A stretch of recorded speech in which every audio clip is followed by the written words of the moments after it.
గత 5 సంవత్సరాలుగా ఈ ప్రాజెక్టు మెయింటెనెన్స్ చేస్తున్నా ఈ రోజు ఈ ప్రమాదం వచ్చేదే కాదు. జగనన్న గారు గత 5 సంవత్సరాలుగా ముఖ్యమంత్రిగా ఉన్నారు. జగనన్న గారు రాజశేఖర రెడ్డి గారి ఆశయాలను నిలబెడుతున్నాను అంటున్నారు. కానీ సమాధానం చెప్పాల్సిన విషయం ఏమిటంటే రాజశేఖర రెడ్డి గారు 750 కోట్లు పెట్టి ఈ ప్రాజెక్టును కడితే మీరు కనీసం సంవత్సరానికో లేకపోతే 2-3 సంవత్సరాలకు ఒకసారో 2 కోట్లో 4 కోట్లో రిలీజ్ చేసిన ఈ మెయింటెనెన్స్ పనులు జరుగుతాయి. కానీ రాజశేఖర రెడ్డి గారు 700 కోట్లు పెట్టి ప్రాజెక్టు కడితే మీకు కనీసం ప్రాజెక్టు మెయింటైన్ చేసే ఇంగితం కూడా లేదు అంటే మరి మీరు రాజశేఖర రెడ్డి గారి ఆశయాలను ఎలా నిలబెడుతున్నారో వైసీపీ నాయకులు సమాధానం చెప్పాలి. రాజశేఖర రెడ్డి గారు ఎంతో చిత్తశుద్ధిగా జలయజ్ఞం తలపెడితే ఈ ప్రాజెక్టు సాధ్యమైంది. 1,00,000 ఎకరాలకు నీళ్లిస్తున్నది. ఒంగోలు పట్టణంతో సహా చుట్టుపక్కల మండలాలకు తాగునీరు కూడా ఇస్తున్నది. మీ పుణ్యమా అని ఈరోజు ఇంతమంది మంత్రులు ఎమ్మెల్యేలు వీళ్ళందరూ ఉన్నారు. ఇక్కడ సంబంధిత మంత్రి అయితే సంక్రాంతి డాన్సులు చేస్తాడంట తప్ప పని చేయడట. ఇక్కడ ఏ మాత్రం మెయింటెనెన్స్ ఉన్నా ఈ ప్రమాదం జరుగుండేది కాదు. ఈరోజు ఒంగోలు పట్టణం సైతం మంచినీళ్లు రావటం లేదు. ఇక్కడ ఉన్న నాయకులు చెప్పిన మాట ప్రతిరోజు నీళ్లు ఇస్తామన్నారు. ఒంగోలు పట్టణానికి ఒక రోజు ఇచ్చింది లేదు. ఈరోజు కనీసం 2-3 రోజులకు ఒకసారి కూడా నీళ్లు రావట్లేదు. తాగడానికి నేను చెప్తున్నది తాగే నీళ్లు మంచి నీళ్ల కోసం కూడా ఇక్కట్లు పడుతున్నారు. మరి ఈ పాపం అంతా వైసీపీది కాదా, ముఖ్యమంత్రి గారిది కాదా?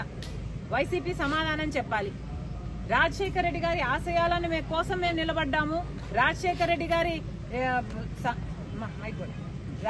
రెడ్డి గారి సంక్షేమ పాలన మేము అందిస్తున్నామని చెప్పుకుంటున్న మీరు కనీసం రాజశేఖర రెడ్డి గారు కట్టిన ప్రాజెక్టును మెయింటెనెన్స్ కూడా మీరు చేయకపోతే మీరు ఎలా వారసులు అవుతారు?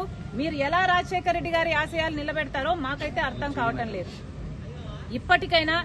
ఇప్పటికైనా వెంటనే ఏదైనా చేయకపోతే ఈ ప్రాజెక్టు మొత్తము కూలిపోయే ప్రమాదం ఉంది అని ఎస్సీ గారు ఎప్పటి నుంచో మేము 2020 నుంచి అడుగుతున్నాము. మరమ్మతులు చేయాల్సిన అవసరం ఉంది అని ప్రతి సంవత్సరము అడుగుతున్నాము. కానీ ప్రభుత్వం పట్టించుకోవట్లేదు అంటున్నారు. ఏ సంవత్సరానికి ఆ సంవత్సరం 1 కోటి రూపాయలు ఇచ్చినా 2 కోట్లు ఇచ్చినా ప్రాజెక్టు మెయింటెనెన్స్ అయిపోయేది, ఈ ప్రమాదం వచ్చుండేది కాదు అని ఎస్సీ గారే చెప్తున్నారు. ఎస్సీ గారు చెప్తున్న ఇంకొక విషయం ఏమిటంటే 10 కోట్లు ఇచ్చినా కూడా ఈ రోజు చేయాల్సిన మరమ్మతులు అయితేనేమి రీప్లేస్మెంట్లు అయితేనేమి చేసుకుంటే ప్రాజెక్టు నిలబడుతుంది.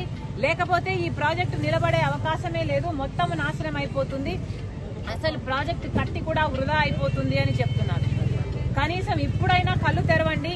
వెంటనే చేయాల్సిన పనులు ఇప్పుడు అంటున్నారు. మిర్చి పంట వేసుకున్నామమ్మా, ఇంకో పంట వేసుకున్నాము, మాకు ఇబ్బందులు వస్తాయి, ఫిబ్రవరి మార్చి నెలలో మాకు చాలా ఇబ్బందులు కలిగే అవకాశం ఉంది అని.